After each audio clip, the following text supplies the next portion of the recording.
So technically this would be like an October TBR, but I'm not going to read all these books. But I think you guys should read these books, even though I haven't read any of them, because they all are spooky.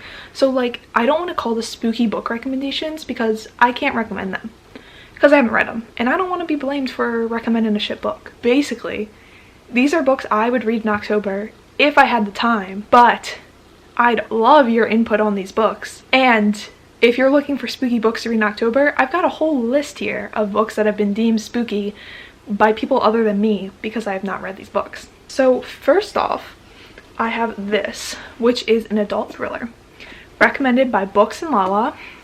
I Let You Go by Claire McIntosh. I don't know how spooky this is, but it is a thriller, I believe. It is one of, I think it used to be like Kayla's favorite thriller. I'm not sure if that's still up to date, but one of her favorite thrillers. On a rainy afternoon, a mother's life is shattered as her son slips from her grips and runs into the street. I Let You Go follows Jenna Gray. She moves to a ramshackle cottage on the remote Welsh coast. Oh, it's Welsh! Trying to escape the memory of the car accident that plays again and again in her mind, desperate to heal from the loss of her child and the rest of her painful past. At the same time, the novel tracks a pair of Bristol police investigators trying to get to the bottom of this hit and run. As they chase down one hopeless lead after another, they find themselves as drawn to each other as they are to this frustrating twist-filled case before them. Yeah, so it's like I don't know if it's a romance. We got like a romance going on between the police officers, and then we got Jenna, whose son got hit by a car in this hit and run, or at least that's what we're led to believe, and it's supposed to be really good. And I'm really excited because I haven't read a lot of thrillers. I know I've read some, I just can't.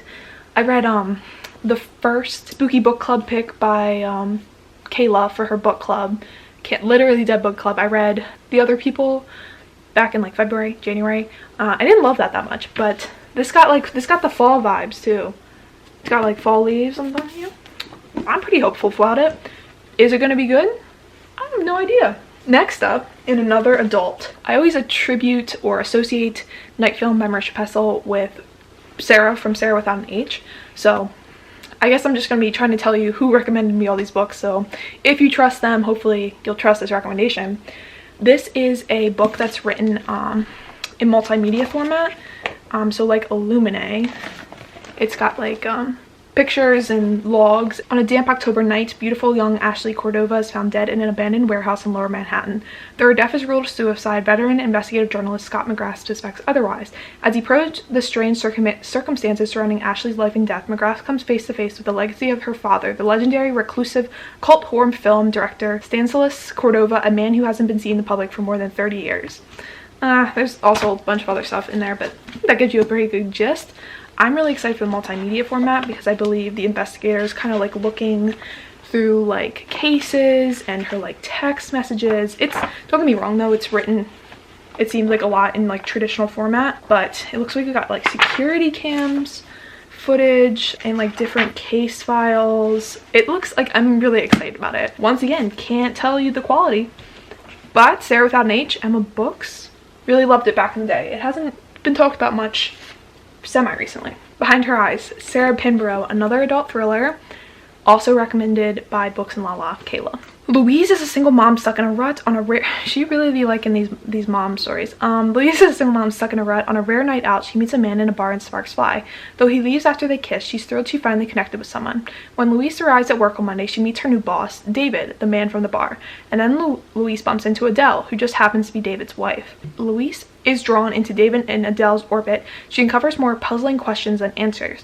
The only thing that is crystal clear is that something in this marriage is very, very wrong, but Louise can't guess how wrong and how far a person might go to protect their marriage's secrets. So this is like domestic thriller.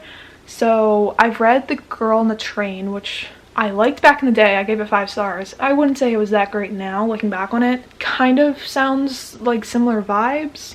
I don't know how Kayla felt about that book, and I don't know, this one doesn't sound as spooky, so like maybe I don't need to read this fall, but still a thriller that I own that I've not read yet. Okay, so that was like the adult thriller section. For whatever reason, I didn't do that on purpose. Next up, Night Circus, Erin Morgenstern. I'm skeptical about this book, I'm not gonna lie to you. It gives me fall vibes just because, I don't know, kind kind of seems like fall vibes, like a circus, but like a darker circus. This was recommended, I think, most popularly by Clockwork Reader, but this is like about this traveling circus and these two dueling magicians. I'm not going to try to read the thing because it's so like flowery, but I'm cautious about this. I think I'm going to read this one on audiobook and maybe try to read along with it, because I am nervous that like I couldn't read this on my own. I know it's been described as kind of slow, and I don't know, it still gives me fall vibes, and I feel like it could be really interesting. I know everyone was raving about The Starless Sea, or they like absolutely hated it, so I think it's pretty similar with this. And I don't like, I think it's generally well loved, but there's a few people that like say it's pretty bad. So yeah, I believe this is also adult-ish. I don't really know. Next, we're going into the rest. Yeah, the rest of these are just full on YA. This is like an OG. So we got the Born Wicked series by Jessica Spotswood, which is the first book in the Cahill Witch Chronicles. Blessed with a Gift, Cursed with a Secret, 3 Exceptional Sisters, 2 Dangerous Choices, 1 Terrible Secret. This is like an OG book. This is from what, like 2012 or something? 2013? That might have been when the paper book came out though, but I feel like this is from like 2012 era. But just a witch book, these are kind of like the books that I typically would be more drawn to, just like the fun sort of Halloween books versus like the dark books. If you've read this, let me know. I know it's old, but this is like a, I don't know if it's fun because like witches, and it sounds like there's might be some sort of like trial or something going on here, but yeah, I don't know. Curious about it. Next up, another one that I think the last book in the series actually came out recently, or at least the next book. I don't know if it's a trilogy or not. Labyrinth Lost by Zoraida Cordova. Sorry about that. And this is about a Bruja. Alex is a Bruja, the most powerful witch in a generation, and she hates magic. At her Death Day celebration, Alex performs a spell to rid herself of her power, but it backfires. Her whole family vanishes into thin air, leaving her alone with Nova, a Brujo boy she can't trust. A boy whose intentions are as dark as the strained markings on his skin. The only way to get her family back is to travel with Nova to Los Lobos, a land in between, as dark as Limbo and as strange as Wonderland. So this sounds like really interesting, and I've had this book forever, which is embarrassing. Yeah, I'm very intrigued by this, and this is a book that wasn't recommended to me by anyone. Neither was Born Wicked. I've just seen these books kind of around for a really long time, but I met this author. She was so nice, and I see really good things about it, especially with the most recent book coming out recently, and people rave about it, so I think it's underhyped, so you guys should really check it out, even though I haven't even checked it out, so you know. Next up, a classic from Kate's Book Date. If any of you have watched her, I believe it's still Kate's Book Date, Katie Weismar. She adores this series. If you're familiar from her channel, you definitely know what I'm about to talk about, and that is The Unbecoming of Mara Dyer by Michelle Hodgkin. God, I haven't said that name in forever. I tried to, I mean, I don't say tried to. I've had this on my TBR multiple times, and I've just never gotten around to it. It should be a higher priority, but it's not really. And I'm just really interested in this. It's like a classic YA with a mystery guy that's kind of like mysterious. He has like a weird past, and there's kind of like spooky aura about this. You wake up with no memory of the last few days. Your friends were killed in an accident that you miraculously survived. Your family has to move to another state to escape the fallout. You meet a mysterious boy who seems to know more about your past than you do. You start seeing things that can't possibly be there. You are afraid you are losing your mind. Can you keep it together? Mara Dyer is about to find out. What a classic. I feel like these are all books that like you've heard of, but like definitely still, like, if you forgot about them and you're looking for some spooky books to read this fall, she's here for you. Next up, this is my buddy read that I'm going to be doing with Rebecca, and that is The Cheerleaders by Kara Thomas. I won this arc, which came out in July 2018. I mean, in probably like July of 2018. There are no more cheerleaders in the town of Sunnybrook. First, there was a car accident, 2 girls dead after hitting a tree on a rainy night. Not long after the murders happened, those 2 girls were killed by the man next door. The police shot him so no one will ever know his reasons. Monica's sister was the last cheerleader to die. After her suicide, Sunnybrook disbanded the cheer squad. No one wanted to be reminded of the girls they'd lost. That was 5 years ago. Now the faculty and students at Sunnybrook want to remember the lost cheerleaders, but for Monica it's not easy. She just wants to forget.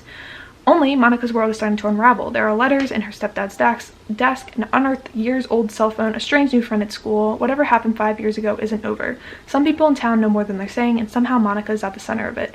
There are no more cheerleaders in Sunnybrook, but that doesn't mean everyone else is safe. I have other Kara Thomas books, which I'm just now forgetting about, which I should grab, actually, to go over them as well. I also have these by Kara Thomas, which I kind of forgot about. The Darkest Corners, which I believe is on the books I need to read by the end of the year. This is just another YA thriller. There are ghosts around every corner in Fayette, Pennsylvania. Tefsa left when she was 9 and she hasn't been there since, not to think about what happened there that last summer. Memories of things so dark that will burn themselves into your mind if you let them. Darkest Corners. And then also Little Monsters. Casey is a new girl in Broken Falls. When she moved in with her father, she stepped into a brand new life. A life with a stepbrother, a stepmother, and, strangest of all, an adoring younger half-sister. Casey's new life is eerily charming compared with the wild highs and lows of the old one she lived with her volatile mother. And everyone is so nice in Broken Falls. She's even been welcomed into a tight new circle of friends, Bailey and Jade, who invite her to do everything with them. Which is why it's so odd when they start acting distant. And when they don't invite her to the biggest party of the year, it doesn't really feel like an accident. But Casey will never be able to ask because Bailey never makes it home from that party. Sadly, Broken Falls doesn't seem so welcoming after all, especially once everyone starts looking for the new girl for answers. Casey is about to learn some very important lessons. Sometimes appearances can be deceiving. Sometimes when you're the new girl, you shouldn't trust anyone. Little Monsters, everyone. So all those sound really interesting. I've heard semi-good things about all of them. I think I've heard questionable things about this, but I've heard relatively good things about these two, which is interesting because this is her debut, or at least like her first like thriller that I've heard of. This was the second, and Cheerleaders was the third. Next up, I actually just picked this up because I thought like, oh, this is kind of fall vibes too. Carball, Stephanie Garber, a legendary competition of mesmerizing romance and unbreakable bond between two sisters. Basically, this is just like a carnival festival thing that comes every like year. Yeah, so she goes to this carnival and something bad happens and she runs away with this mysterious man and her sister's along with her, and I don't know, it gets relatively good reviews. I believe Kate's book date also really liked it, or she really hated it. I don't remember which one it was. She had a strong opinion on it, but like that's like a super popular YA that I just feel like has kind of fall vibes. Next up, we have two books. We got Shallow Graves, and we got these Shallow Graves. Shallow Graves. When 17-year-old Breezy Lynn wakes up in a shallow grave 1 year after her death, she doesn't remember who killed her or why, but somehow she's conscious, lifelike, but with a heartbeat that comes and goes. Not only that, she's able to sense who's around her is hiding a murderous past and exact quick, brutal revenge on those who do. In life, Breezy's always been drawn to the elegance of the universe and the mystery of the stars. She studied physics, fought with her sisters, and kissed both boys and girls. Now in a strange new existence, she must set out to find answers and discover what is to become of her in this gritty, dangerous world to which she now belongs, where killers hide in plain sight and a sinister cult is hunting for strange creatures like her. Sounds kind of interesting, right? Like this is pretty I've never heard of this. And then these Shallow Graves. Jo Montfort is a beautiful and rich, and soon, like all the girls in her class, she'll graduate from finished school and be married off to a wealthy bachelor, which is the last thing she wants. Jo secretly dreams of becoming a writer, a newspaper reporter, like the trailblazing Nellie Bly. Is this like a Little Women retelling? Wild aspirations aside, Jo, is that literally the person's name from Little Women? Jo's life seems perfect until tragedy strikes. Her father is found dead. Charles Montfort accidentally shot himself while cleaning his revolver. One of New York City's wealthiest men, he owned a newspaper and was a partner in a massive shipping firm. What is this? I don't even know what this is about. She meets Eddie, a young, brash, and infuriatingly handsome reporter at her father's newspaper, and it becomes all too clear how much she stands to lose if she keeps searching for the truth. So I guess it's just a mystery about what happened to her dad. But she's also thick as hell. Like, this is a big ass book. And has like, this is big. But if that sounded interesting to you, she's there for you this fall. We got two left. We're gonna leave the most classic for last, but we got The Wicked Deed by Shay Earnshaw. I believe this is also witches. The Swan Sisters arrived in Sparrow, Oregon in 1822. Each was beautiful and each was misunderstood. A year later, the townspeople executed the Swan Sisters for crimes of witchcraft, placing a curse on the small town of Sparrow, a curse that has never been broken until now, perhaps. And this is just beautiful. Like, I'm sorry, it's just like the prettiest book ever. So It sounds interesting. It's really pretty, so it just checks all the requirements of a good book to me. But I don't know who's recommended this either. This is just a book I heard so much buzz about back in the day. Last but not least, we have The Diviners by Labyrinth. It's just a classic. It's 1920s New York City with ghosts and curses and shenanigans. A killer, a serial killer, I believe. And I've heard it's actually scary. I don't know if it's actually scary. I've never been scared by a book personally, but that doesn't mean they're not scary. I don't know. I haven't really tried to read a scary book before. So, with all that said, this has been raved by multiple people. Some people hate it. Some people absolutely love it. I'd say it has more positive reviews than negatives. I haven't heard that many bad things about it in general. But yeah, those are the books that I would read in October if I had the time. So you should read them.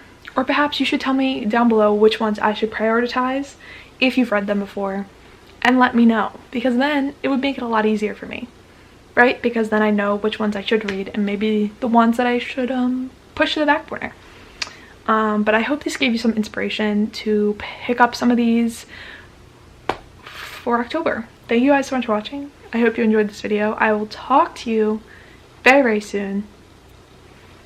Bye!